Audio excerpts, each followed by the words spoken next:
The following content is not intended as a substitute for professional medical advice, diagnosis, or treatment. Always seek the advice of your physician or other qualified health provider with any questions you may have regarding a medical condition.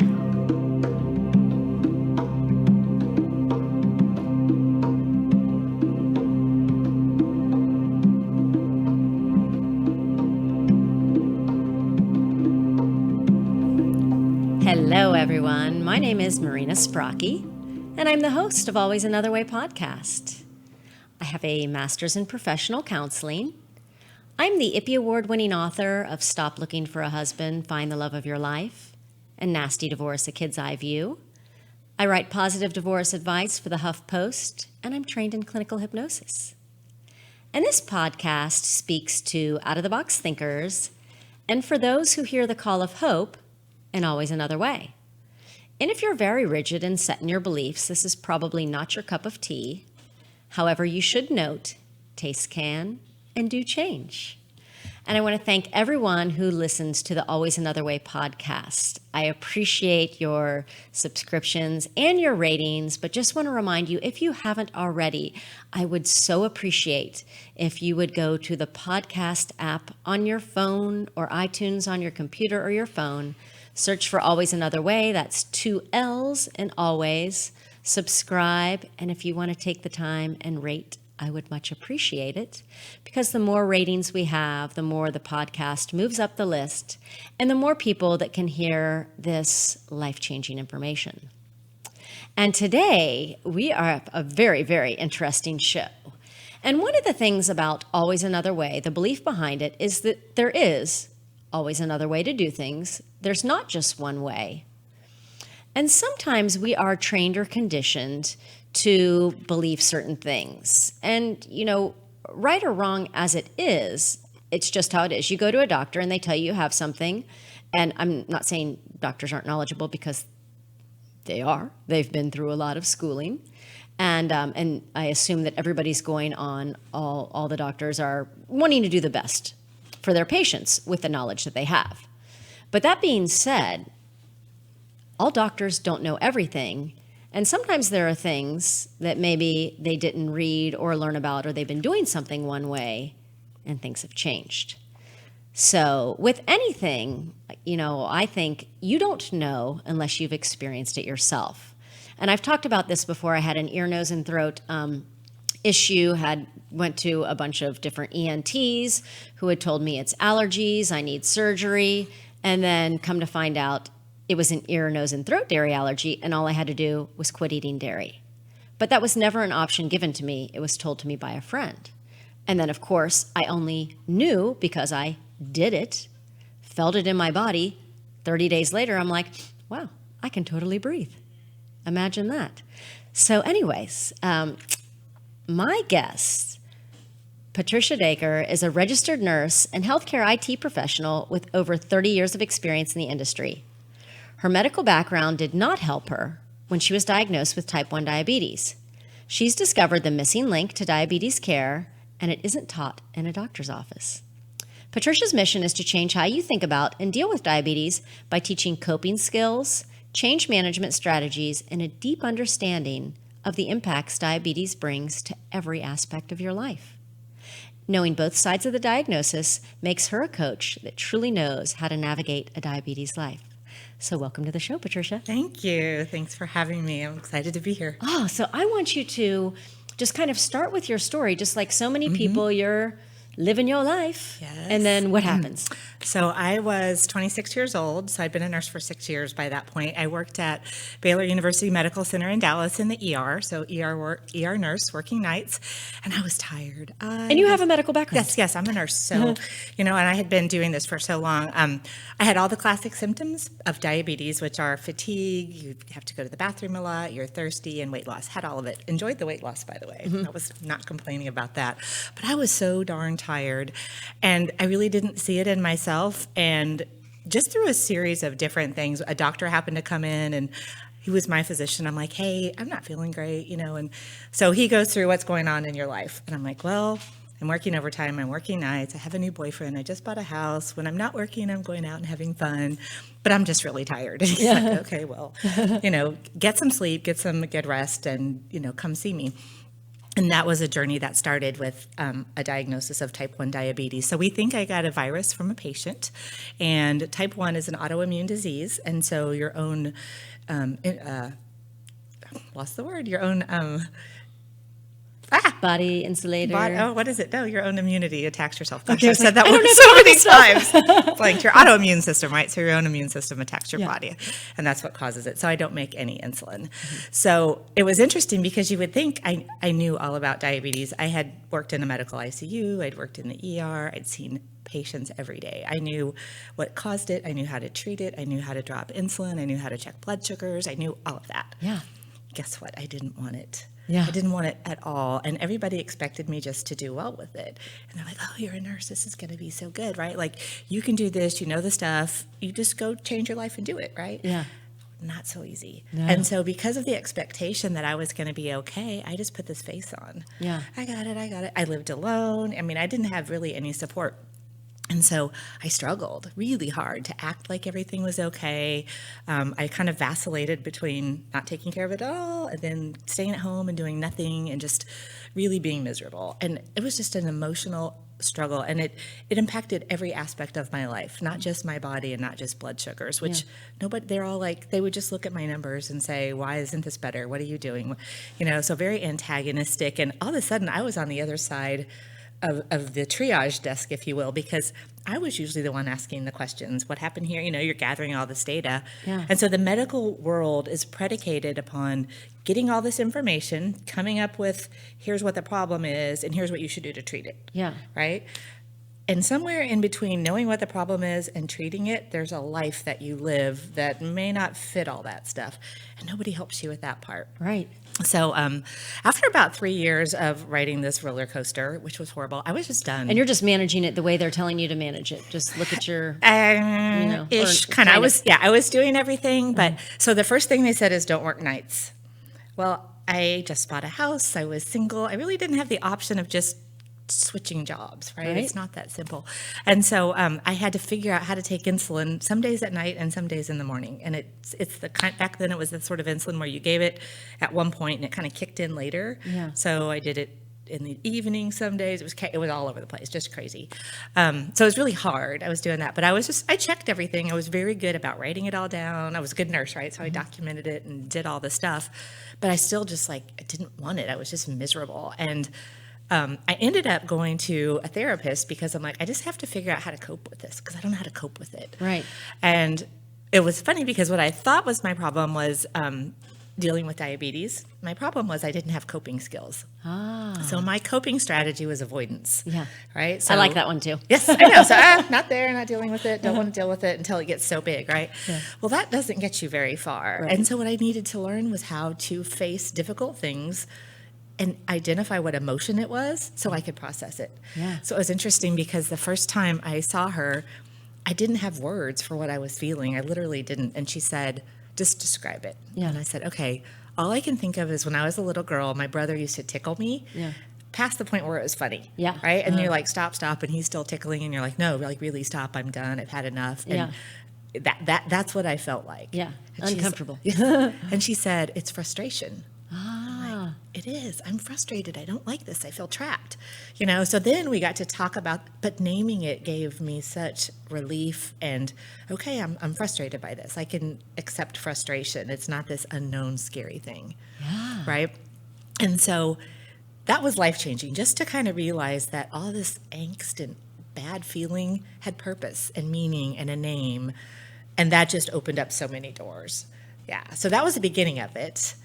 I ended up switching careers. So I kind of did this whole self-check, like, what do I really want to do? I've been a nurse by this time it was almost 15 years working in the ER. And working nights? No, I had switched to days. Okay, yeah. yeah. So I had switched. But it was just like, I was almost pushing 30, I guess. And I was like, I want to do something different. So I ended up going to work for a software company. And so they did emergency department software. And when I started, they just needed some subject matter experts. So I loved it. And it quickly just became my dream job. It was so fun. And I kind of climbed the ranks and ended up leading product strategy and doing all these things. So it was really, really fun. But what I learned was in corporate America, they solve problems differently. Yeah. Right? We look at change behavior. So I had to get ER doctors and nurses to use software. They didn't want to, right? They're like, I'm taking care of patients, computers, not my thing. And so we couldn't just say you're non-compliant. What we had to do is get in their head and go, okay, what are they doing? How could it work? How do we make this work for them, for the job they're doing with the resources we have? Like, you have to look at everything and figure out a plan. Yeah. Well, they don't do that with traditional medical care. It's only about symptoms, treatment, cause, prescription, very black and white stuff. But it wasn't about what's in your mind. How are you thinking? What do you feel about it? What are you willing to do and not willing to do? We also did a lot of sales strategies. So when people are ready to buy, right, there's a whole philosophy and psychology about why they do what they do. How do they get there? When do they warm up? So all of those things really apply to diabetes as well, right? So over the years, I've internalized a lot of that stuff. And then I think the final chapter is really just understanding the body part, got down, the mind part, I really, was coming to grasp with. But then it's also about your soul, like your purpose, what's your beliefs, how does that align? Because if you're not in alignment with who you are and why you're on this planet, and if you don't know why you're on this planet yet, you're going to have a hard time finding peace and comfort with any journey, and especially a diabetes journey. So it's this holistic approach of it's the body, we have to deal with that, but we also have to figure out what's going on inside your head. Does it align with your beliefs, your values, who you are as a person, and what you're willing to do and not willing to do?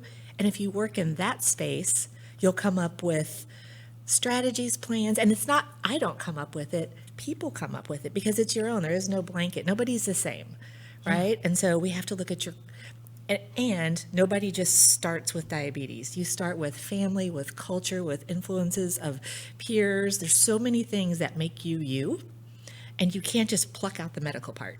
Right. It doesn't work. And so most of the strategies that medicine gives us are all about willpower. I'm going to scare you, or I'm going to tell you what to do. So they show you all the bad things that can happen. Yeah. And you're like, And so what are some of the bad things that can happen if you have diabetes?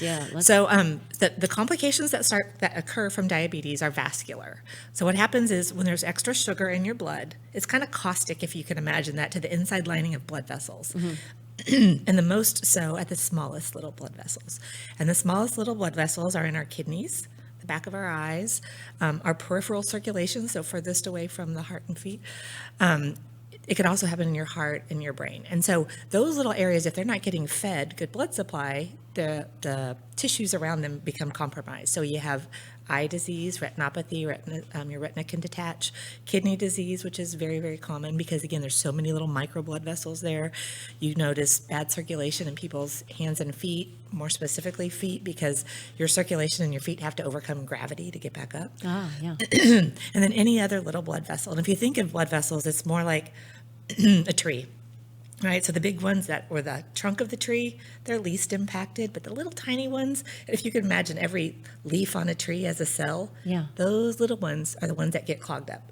And if that little vein gets clogged up or that artery, then there's not blood supply.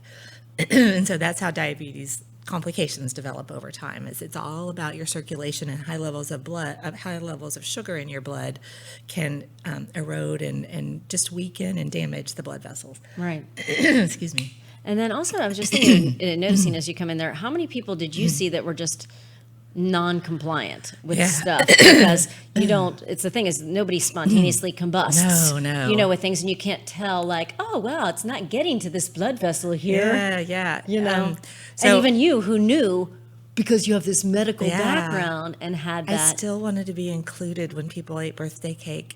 I still wanted to do everything everybody else does, right? So it's very hard to say self-regulate. I also believe there's nobody, the word non-compliant is a fallacy. Non-compliant on some level implies intent. Right? You're not doing it. You're doing the best you can. Right. Like, you really are. It's just really hard. And the thing is, diabetes is not static, nor is your blood. Like, if you look on a heart monitor, right, your heart rate goes up and down, your blood pressure goes up and down, your respirations aren't just, robotic. It's very fluid, right? So is your blood sugar. It's very fluid. And so you're constantly chasing this moving target. And then you throw in things like stress or hormones, all the food you eat, all these other factors. So it's not a perfect science at all. Yeah. So there is no perfection. That's one of the things, the first thing I start with anybody. So it's all about persistence, not perfection. There is no perfection in diabetes. It just doesn't exist. It's imperfect. Only God is perfect. We were created to work in a certain way, and when parts don't work, we do the best we can. Right. And so that judgment about being non-compliant, that judgment serves no one. I love that. One person at all. Because what happens is, let's say you try really hard. You're doing the best you can with what you've got, with the money, the resources, all that stuff, and you still don't do it. You still can't make it. You can't get perfect. You still have days that are bad. You start feeling bad about yourself internally. And then it you have creates people that. telling you, what did you do wrong? Oh, you're non-compliant. I told you you should. Why didn't you do this? There's all these things that they start asking you questions, and you're like, oh, I failed again. I can't do it. Right? Yeah. And you arrive at this give up place where it's too hard. And so many people they have the wrong game or the wrong goal in mind. So the goal is not perfect blood sugars. The goal is persistence. You try every day. I check my blood sugar every day. I'm always watching it. It's not always perfect. And I love my coaching analogies, because my coaching is, I'm outside watching other people play the game, giving them direction on some options to make their game the best. I don't come in and preach at anyone. That's not the point. But much like in baseball, you don't get up and hit a home run every time. Right. You don't.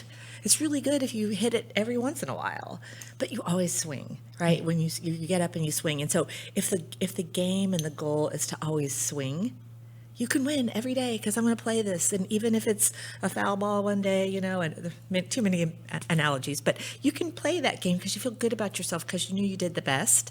And some days it's hard without diabetes to be really super productive and eat right. No, the world knows all the stuff we should do. Exercise, that's not a mystery to a person on this, especially in the U.S., right? We all know. So everybody struggles with living to that level of perfection. Yes. Right. So we have to figure out what works for you, and what works for your friend may not be what works for you. Right. So we look at what motivates you. What's on the inside that drives you, right? Because we all do what we believe. Yeah. Right. So if I told you to go stick your hand in a fire, you're probably not going to do it because you believe it will hurt. Yeah. Right. And so that's always what's driving us. And so instead of trying to change your behavior, we start trying to change your belief and your perspective. So if you see yourself as not a broken person that needs fixing, if you see yourself as a person doing the best you can with what you have, who's curious about, what happened in that scenario? I wonder what if I asked my doctor this way, what would happen? I wonder question opens up so many doors versus most people have huge apprehension. And I feel like I'm a very strong person, and I have left more endocrinology appointments crying because I failed. Yeah. So I'm kind of type A, and I like things to be the way they are. And I try real hard to, do the right thing. But no matter what, they'll find, you go to the doctor and they look at your numbers and they point out all the places you did it wrong. And how did you get, so you're coming to these appointments and they're getting like, no, you're doing it wrong. That wherewithal to be like, okay, I'm going to do something else. I did. So the interesting part, and it's becoming more of a thing now, it's called patient-centered care, where I'm in charge. It's my body, it's my life. And I think because of my medical background, I didn't have that mystique about doctors. I worked with them forever. They're great people. They went to school. They have great training and education, but they are just like you and I. They're just people. And I didn't like feeling judged. And I was like, I don't want to pay for this. I don't want, right? I didn't. And so over the years, I found doctors that I'm like, if I'm sick, I don't trust these people. Yeah. Right. And so I have switched a lot. I have found, and it's like and that's good that you're listening to yourself. You know what I mean? To say that when you have that feeling like, man, I don't know. Yeah. Even though there's that authority figure there, and you're right, they're all people and they have their own biases and locked in, and you can't know these things. Well, and so what I'm learning, especially as I've trusted myself more, I've been doing this for 27 years now, right? And my numbers are good. If you look at all the stuff, I'm a great patient to have because I'm compliant. But I just play the game. I don't do it perfectly, but I play it always because I have a vested interest in doing it well. Right. That's why I play it, not because somebody tells me for your to. own personal health. Yes, because I want to. I want to be on the planet and see my kids and, experience things. And so it's worth it to me to feel better. But if you do it, and I'm motivated, that's how I find the the purpose, right? And so anyway, so after doing all this stuff, it's like it started gelling into these little buckets of things that were missing from traditional healthcare. And that's kind of how I put it into my coaching practice. And it really doesn't exist out there. So what I'm offering, I hear a lot of people go, I've never even heard of this. And I'm like, I know it's not like you don't go to school for it, but so it is kind of organic that I've figured it out. So I kind of have clumped it into 5 pillars, if you will, of my coaching strategy. So I always start with diabetes education because I still think you have to know your enemy. Yeah. Right? You have to know the game you're playing. You have to understand the rules and what's there. And it's, I try to do it in a very simple way, right? You don't have to understand all the pathophysiology, but you do have to understand how it works, you know, just what you're dealing with. And then you understand why the medications do what they do and why diet's important. So it's teaching that on a really fundamental level. But after that, you know, diet and exercise, all that stuff, once you figure out what motivates you and what you're willing to do, then you'll figure out the right plan for you. So there is no like, eat this way and that works because of so many reasons. But so the 4 other things are grief, which nobody thinks about grief, right? Like grief, you're diabetic. Why would you have grief? But when you get diabetes, you lose this life you thought you were going to have without needles and sticks and all that stuff. Right. And it's sad. It's really sad. And so if you look at the traditional... Because now you've got to maintain something. Yeah. Well, and it's an emotional thing to go like, okay, I'm not that person anymore. I'm this person and I want to be back there. Right. Right. So it's sort of like when you lose someone, you don't want them to be gone. You're sad they're gone. And that's a really big thing. Yeah, it's huge. And so that was, again, a lot of my coping skills were tied around grief. And if you think of the stages of grief, so there's denial. Nope, not me. Yeah. And there's so many people with diabetes that just stay in denial, right? We're just right there. There's anger. And certainly I have seen people over the years that are angry. They don't want it. They're frustrated by it. It's not fair. And it's not fair. Yeah. It is not fair. So anger, denial, bargaining. And bargaining is that trying to do it right all the time. So I'll do this and not that. Bargaining is actually anger, denial, all of these things are protective mechanisms that our body puts in place. They all have purpose. Yeah. So if you're mad, there's a reason you're mad because this is an injustice done to you, right? But you can't stay mad. Right. Acknowledge it. What can I do? Yeah.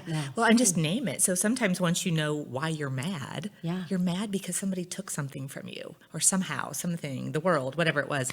But so instead of feeling guilty that you can't feel better, you just acknowledge it. So again, denial, anger, bargaining, depression, right? And I got there, it was just like, I can't do this anymore. It's too hard. It's too big. It's not fun. I just can't even imagine my whole life this way. Yeah. Right. And so, but if you look at those things on a continuum and the last one's acceptance. So when you get to acceptance, I don't need my life to be different anymore. It is what it is. I can do what I want to do. I don't live in the past regretful. I'm not too worried about what the future is going to bring because I can do the best today. That's all I can do. Can't predict the future. Yes, right. And so there's this whole grief piece that we cover because nobody talks about it. Right.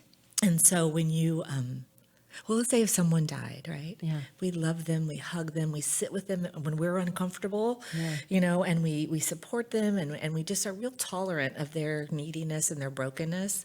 When someone gets diabetes, you're like, don't eat that. What are you doing? Why? I mean, you become very nitpicky and critical and cheer up. Come on. And people try to cheer you up. Yeah. Could you imagine someone losing a close person? They're like, come on, cheer up. You know, it'll be okay.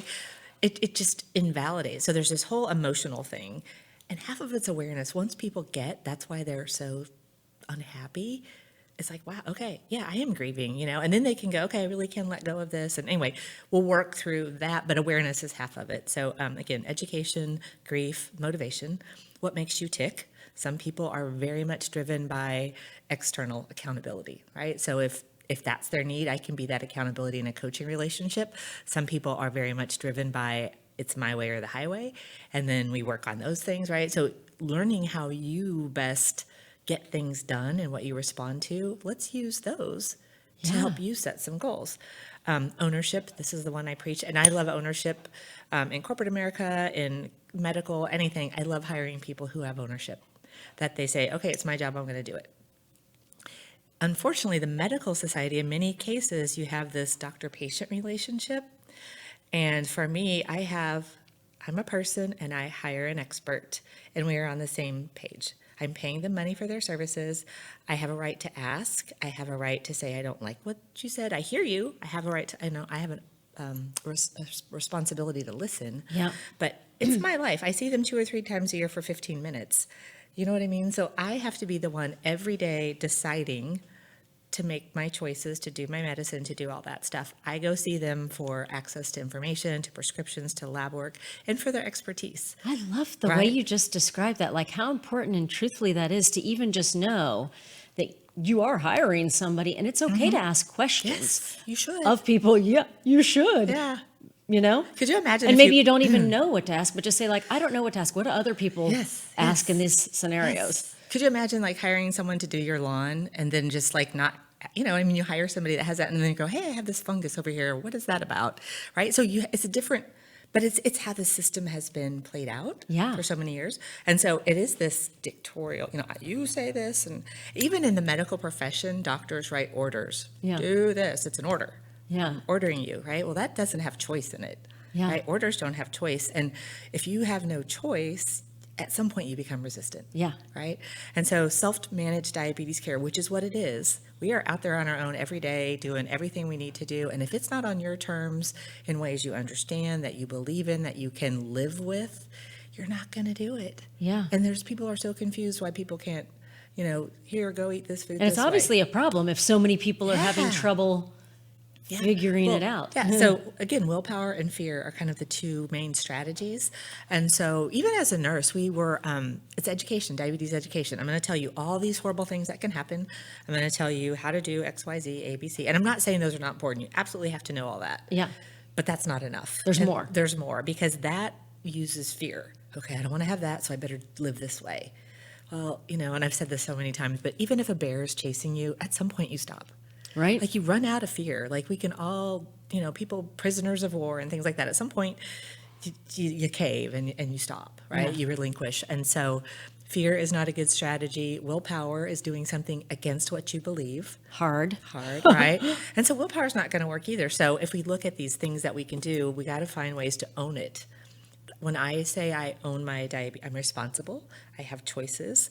And choice is huge, right? So the opposite of ownership is victimhood.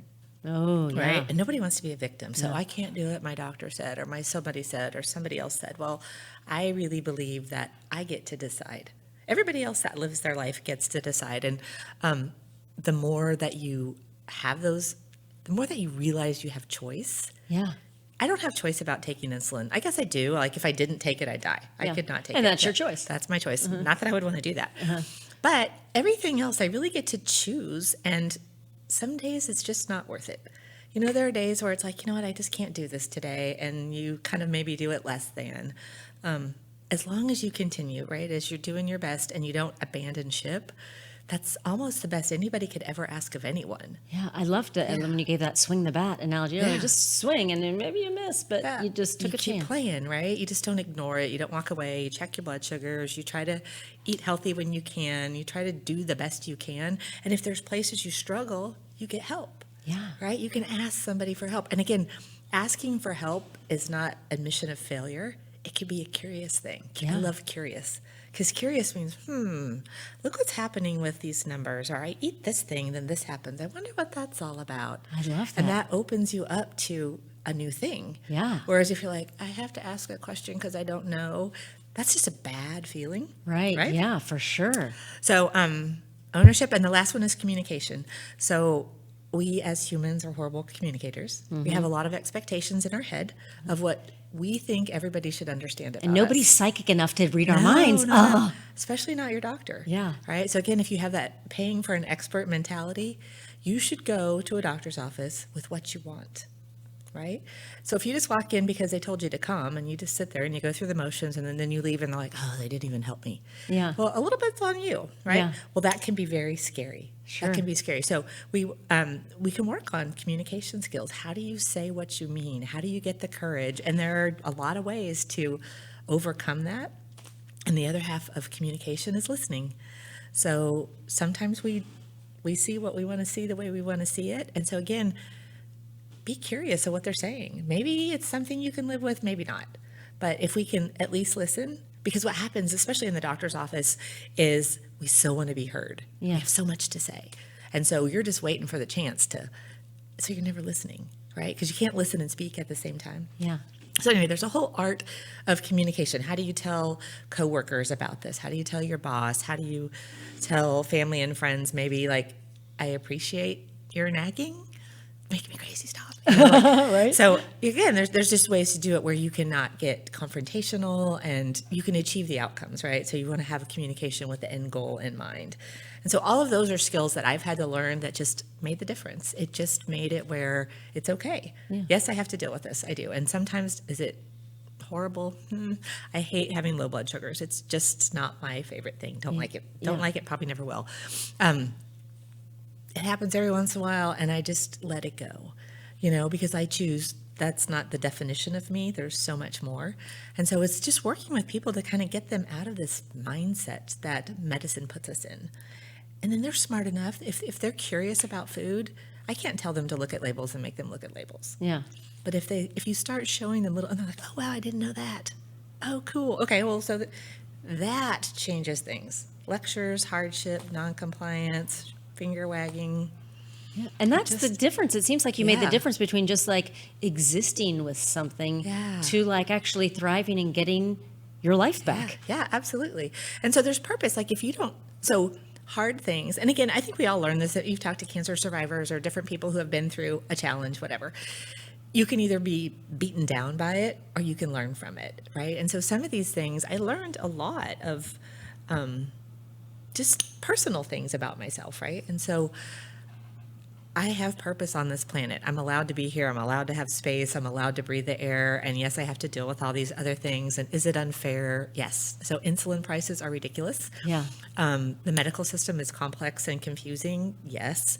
But just because it's not fair and 100% right doesn't mean you don't just do it anyway. Yeah. Nothing's easy. Life's not fair. There's nothing fair, right? Everybody has something that's a challenge or cumbersome or things to overcome. It just happens. So you can either focus on those or you can go, okay, there it is. I understand it. I've figured out about it. It's there. And then I'm going to go still have fun and do things and, have a meaningful life. Allows you to shift your space. Otherwise, you're just stuck in this one spot, just looking at all the train wreck of things you can't change. And most of that, I think, is the grief. I Yeah. think that grief processing, to realize that you've suffered a loss and that you really do need. I'll tell you a great story. This is a good story. So I was doing some networking when I first started kind of coaching and growing my business. And it's not uncommon that when I start telling people what I do, they start telling me about people they know who have diabetes. And so I was talking to this man, and he was talking about his wife, and it wasn't pleasant. Yeah. Oh, she doesn't do right. She doesn't do what she's supposed to do. Just a list of things that weren't right. And I just let him talk, and I said, okay, I want you to try this. I said, the next time she's having a bad day and she's not getting it done, instead of pointing out all her failures, because guess what? She knows them. Right. I want you to tell her, I'm so sorry you have to deal with this. Like, I just want you to give her, like, it's hard. And I want you to acknowledge that she doesn't want this. She's doing the best she can. So he looks at me, eyebrow raised, and he's kind of a tough guy, whatever. So it's a couple weeks later, and we're back. And if you've ever been in networking, right, they kind of do little, at the end, thank yous or whatever. So this man stands up, and he says, he just tells everybody what a great thing I did. He's like, you've changed my life. And I'm like, okay. And I kind of didn't know where it was going. He said, but she shared with me some words to say to my wife a couple weeks ago. And I have to say, and he got tearful. He's like, it's changed everything. Wow. Like, I just acknowledged her struggle and said, I'm sorry. And she just melted. Instead of getting in a fight like they always were, she just melted and gave him a big hug and thanked him for understanding. Wow. And it just shifted. Everything shifted, right? Because nobody's doing this on purpose. It's really hard. Right. And to understand that people aren't, and then, and it's psychologically proven positive reinforcement versus negative. Nobody likes, because when you hear the no, it's a, Yeah, immediately you put your defenses up, it's right? a shutdown defense up. Yeah. And the other thing is everybody... And just life changing that one thing, and then, well, and just a compassionate... So what happens is, and I'll use that same example. Yeah. So he wants her to be safe because he loves her. yeah. and he sees her not doing what she needs to do. So it's about his feelings. Ah. He feels threatened because what if she goes, I'm by myself. Yeah. Right. So he wants her to be okay, but it's really about his need. Yeah. Her need is for compassion Yeah. and for acceptance and a little tolerance because it's really hard. Yeah. Right. So most people, when they're nagging, it's out of their place. Yeah. It's them. You see a lot with parents, and understandably so, right? If you have a little one that has diabetes and you're the parent, you're scared to death. Right. You are super scared. Rightfully so. Yeah. But is that what's really best for the kid? Yeah, Right? that's So, right. Right.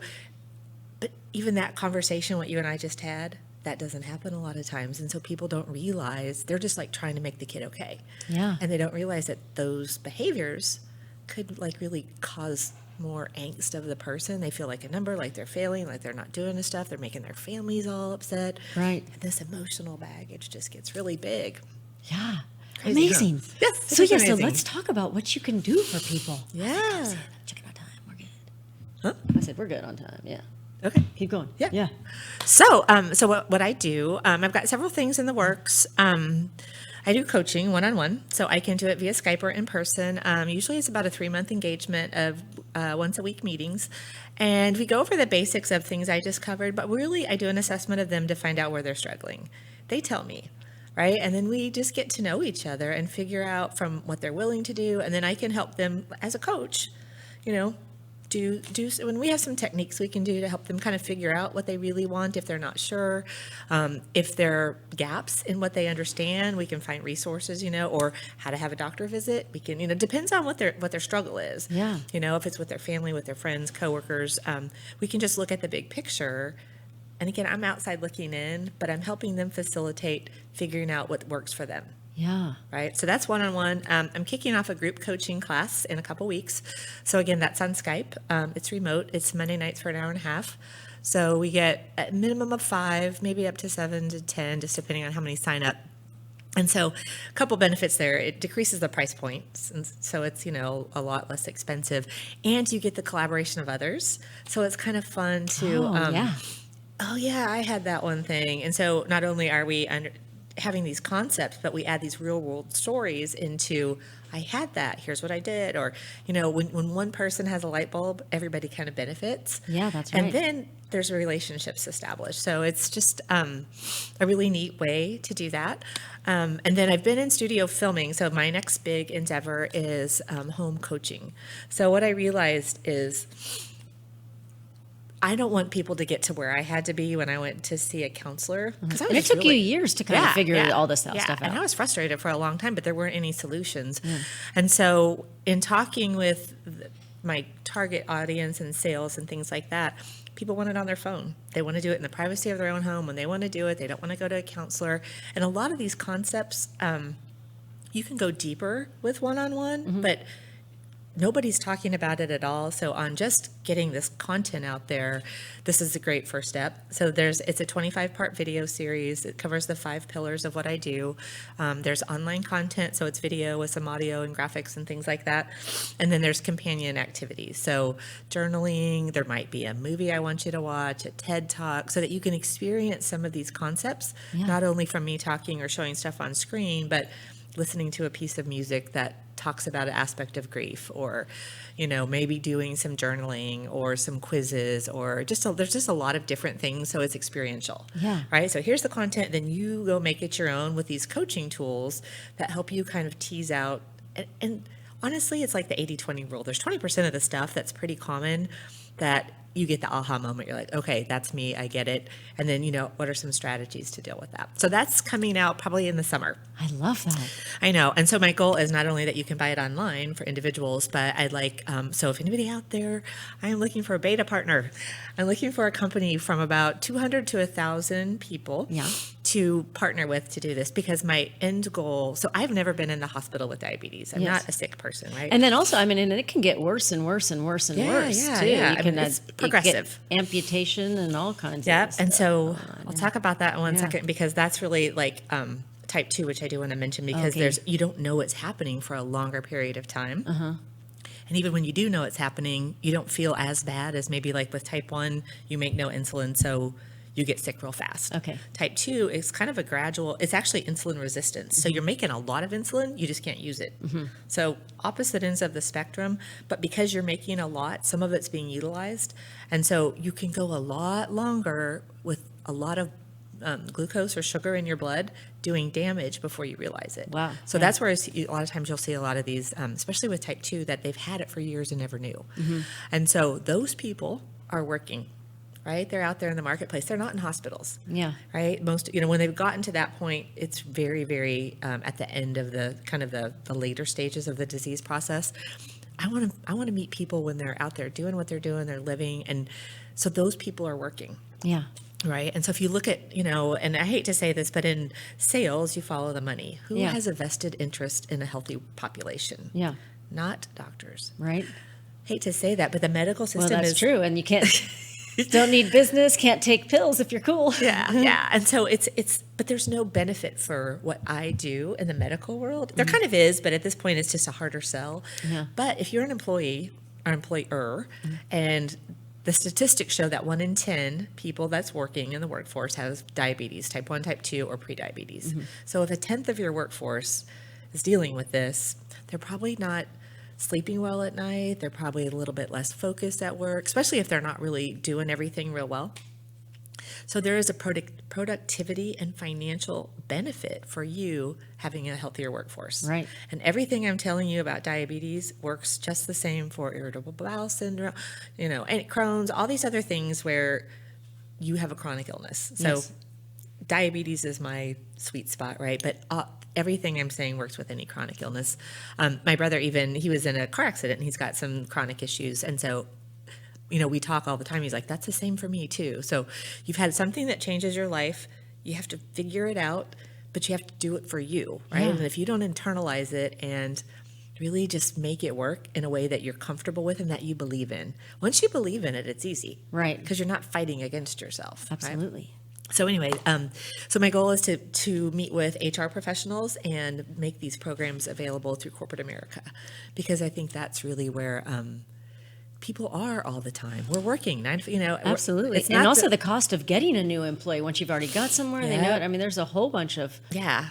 things going on in company culture. People are happier. Everybody's happy. Absolutely. So I have a talk that I do on presenteeism. So absenteeism is when you don't go to work. So it's really easy in HR statistics to go through and say, okay, this person called in sick this many times, so I lost this much productivity. There's a lot of studies being done now on absenteeism where you're there, but you're not doing your work. And it's not just diabetes. It could be you're dealing with a parent who's elderly that you're having to make phone calls, doctor's appointments. You have a family that has cancer. We're dealing with that. You have kids and you're dealing with daycare and those things. There's so many things that can distract you from just working 8 hours, right? So diabetes plays into that. But this concept of presenteeism is 10 times the cost of absenteeism. Wow. Because you're there all day long. And we've all done it. Heck, you could be hungover and you're not firing on all cylinders, right? Yeah. So there's a million reasons why you might not be your best at work. Having a blood sugar of 300, you're dehydrated, you're tired, you're foggy. So again, there's a good business reason to have a healthy workforce. And so that's where you find employers willing to provide these services because it's a win-win. Right. Yeah. And so if we can defer the cost of accessing this sort of thing with employer-based programs, then it's just the employer wins, the employee wins, and we reach a larger set of people to be helped versus one individual at a time. And how life-changing that is, really. I mean, to just go from where you were to now where it's just, okay, you've accepted it, but just now thriving and doing well. Yeah. Way better Yeah. for this one life that we have, we know of. Well, and it's because I choose to, right? And you kind of get out of your head, a lot of it's just starting to realize you're more than your body, which we're taught to believe that, and so we're so much more than that. But we tap into some of those things and it kind of lights you up, you get excited, and it's so exciting to see someone change. I mean, for me, it's just amazing when they're like, really? Oh, wow. And it's like that. And then once they get it, then they're like, oh, and they take the ball and run, and then my job's done. Nice. Right? And I have goosebumps just talking about that. Oh, Yeah. so nice. I know. love it. I Yes, love yes, it. yes, I love yes. it. So, and the nurse coaching aspect. So, nurse coaching is a holistic approach. So it's mind, body, soul, right? So it's Because understanding. we're all that. Yes, yes, we are. And we function as a system. So, you can't experience emotion mentally without experiencing it physically, right? So you get nervous, you get butterflies in your stomach. Yeah. And It's all connected. yes, it absolutely is. And so if your pancreas doesn't work, it's not just your pancreas, it's every organ in your body, every system, everything's all tied together. And so you have to treat the whole person, the whole body, and again, create systems that they believe in based on their culture, what they do, what they know, what they can do, what they can't do, their resources, their finances. There's so much that plays into it. It's more than your doctor could ever cover in 10 minutes when there's like, do you need a prescription? Do you need a refill? And they're going over their checklist of stuff. Right. And that's not at all I feel bad for the medical system because it's gotten so procedural because we have to gather so much data and, it's just become cumbersome. The insurance that doesn't want to pay out. Yes. Gets that information. Yes, I know. And so it moves from data collection, which is great because it's good to look back at information and try to, look at patterns or look at outcomes and how can we do things better. But somewhere in there, we've gone too far and now people are lost in the process. Because it's made more business than people oriented for bottom line numbers than people. And even in nursing, and there's standards of care, which are a good thing. Here's how we treat these people. But once you have a standard of care, you get really close to cookie cutter. Yeah. Right. So we're going to do all these things. And unfortunately, what happens is we become checklist. Okay, I did all the 10 things, but I forgot to look at them and see what's going on with them or what they said. So people will tell you what's going on if you listen. Yeah. Right. Your body, like your thing with with your nose, it's not right. And I think another thing that I find with a lot of clients too is that they know something's going on. They go to their doctor and they're like, oh, it's just your diabetes. Which is very frustrating because I've had that said to me. And I'm like, no, this is different. I can tell. It just doesn't. Right. Well, they look, no, we'll check it again later. And they kind of dismiss it.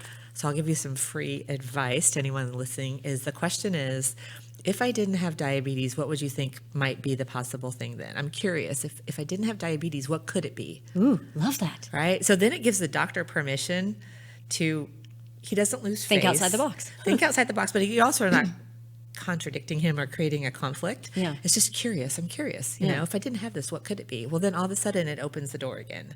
Right. Right. And so there are little tricks like that you can do to work. And the providers really do want to help and give you the best. But unfortunately, in this kind of busy world we get to, it becomes very procedural because there's boxes we have to check in the medical system. And sometimes we all get biased when we know things. Like, you don't know that. I'm like, no, I know that's what it is. Yeah. That's what it is. That's what it is. And then like, but maybe it looks like. Right. But maybe it's not. Yeah. So part of it is being willing to say. So again, I think a lot of times most people are guilty. You go to your doctor, especially when you've had chronic illness. So you have to go see somebody every 3 months, right? You're going in every 3 to 4 months. And you kind of know what it's going to be like. And if you have expectations that you're going to walk away disappointed, you probably will. Yeah. Right. And so what do you do how do you shift that so that you don't walk away? And it's probably that you want to say something you haven't been able to say because you don't want to hurt their feelings. You don't want them to think they didn't teach you right the first time. It's all about fear. Right. So then how do we put structure in place that you can get those needs met in a different way than what you've done in the past? Or how do maybe we write it out and you have to read it. Yeah. And that's okay too. Yes. Yes. And so, but the whole goal is that you get what you need. When you walk out of there, I'm like, yep, I felt heard.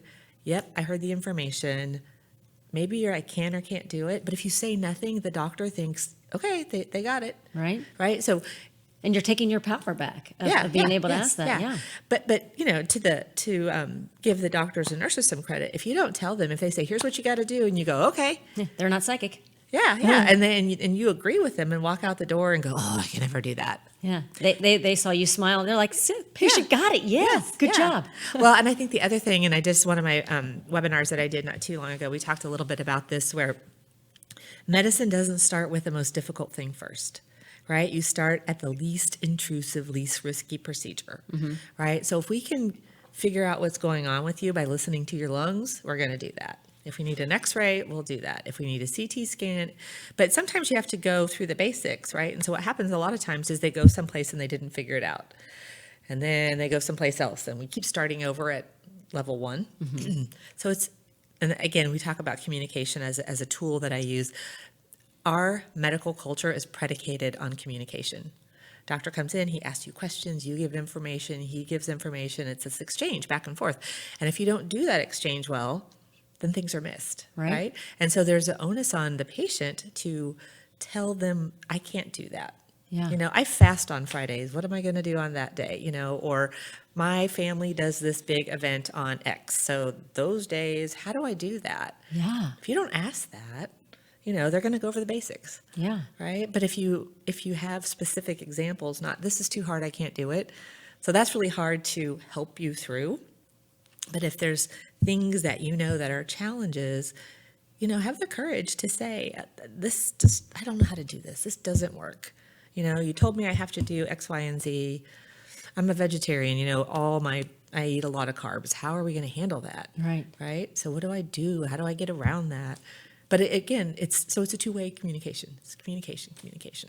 I love it. I think Yeah. we're getting close to time. And I so, could talk all day. yeah, let's just talk about where everybody can find you, Okay. get on board with everything, Yes. and just be life-changing. Because if you're suffering in something that you could be Yeah. doing better, because maybe you just don't know. Yeah. I mean, that's a lot of it is like, I did not know I had an option, or I didn't know Yeah. that it could be, or that I had a choice, Yeah, they have a choice. you Yes, know, you to do something different, or that maybe there's a little wiggle room in some stuff. And I Yep. truly think support of somebody who's been there, Yes. done that. And what I really love about you is that you went through all that struggle and then like, I found a better way. Yeah. I would like to share it because Yeah.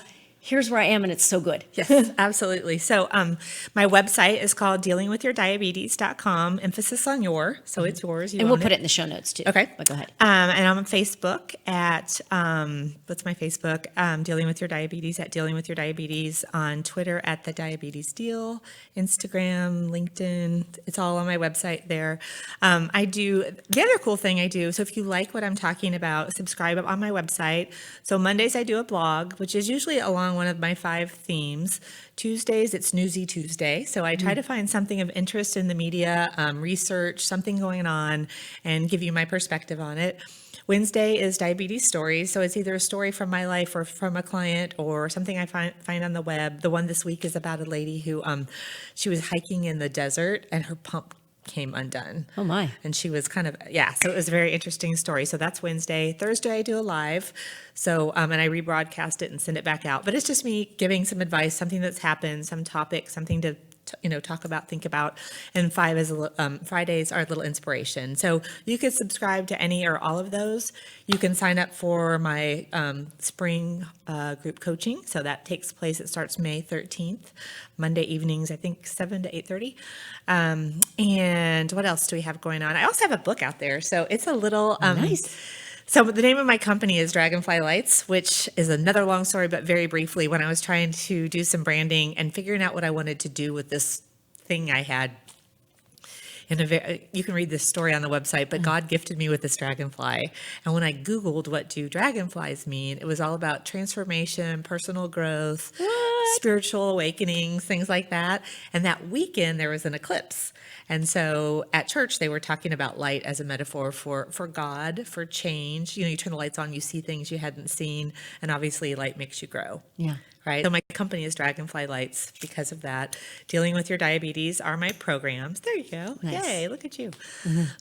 And then I also, and I haven't, this is kind of in the future, but I have a foundation that I've started and I really haven't done much until after I get these videos done. But the foundation is called Dragonfly Lights Foundation. It's dragonflylightsfoundation.org, and 3 purposes for that. So again, if anybody wants to help me get this together, I'm at a stage in my life where a lot of my friends' parents are dying, Yeah. and I get diabetes supplies. And so the main purpose of my foundation will be to upcycle unused diabetes supplies. Because it's expensive. It's very expensive. Yeah. And so what I'd like to do, and I have some connections and I would love more, but with home health agencies, that when people go off service, if their families want to donate anything, that we could get that back. And then, you never think about it, but if somebody's house burns down, if, finances are an issue, there's so many reasons And where you need it for life. you can't like wait a couple weeks, like it's important. So that's something I'm going to do in the future. I haven't really kicked it off, although the structure's there. And the other two arms of the foundation would be to help with corporate donations to defray the cost of insulin. So those little bottles that were $20 when I was diagnosed are now nearly $300. And that's crazy. It's the same drug. I mean, it and hasn't changed. and then probably we know in like other countries, not that much. Yes. Because somebody's got to make $30 million a year. Yes, I agree. So, so there are people that are they're struggling, especially there's a lot of kids at 26 when they opt out of their parents' insurance. And that's expensive. I mean, you got to pay rent and stuff, and how. So for me, $300 is real money. Yeah. Well, and especially if you're using 5 vials a month. Oh my gosh. 1,500 maybe. That's for crazy. Some of these people, yeah. So one is corporate donations to do that, and then third would be corporate donations to help give people access to my coaching courses that maybe couldn't afford it. Love it. So the foundation is all about dealing with the psychosocial needs. So mental well-being, social relationships, finance, home, work, life, all that other stuff. Because there's so many resources out there for the medical side. Yeah. And I'm not saying that's not a great thing. It's good. You need both. Yeah. But I don't see a lot of support for people with how they're living their lives day by day and those needs. Because money becomes a real issue. The doctor says, here's what you have to go do. And you're like, I can't afford that. And that just takes your quality of life down. So just being in stress, if you're stressed about money and I can't do, then you are going to die sooner from stress and not from your. Yeah. Well, and if you can't afford what they're telling you to go do, stuff's expensive. Yeah. Right. So anyway, that's what the foundation, that's my goal with that, is to set that up. So as soon as I get the video series done and kind of get those kinks ironed out, definitely looking for corporate donations, because that's going to take a big investment to have space and staff to kind of manage all that. But that's out there. I love it. Yes. So for all of you listening, if you've got some hookups for Patricia, find her and hook her up. And then the very last thing that I like to say is that there is always another way.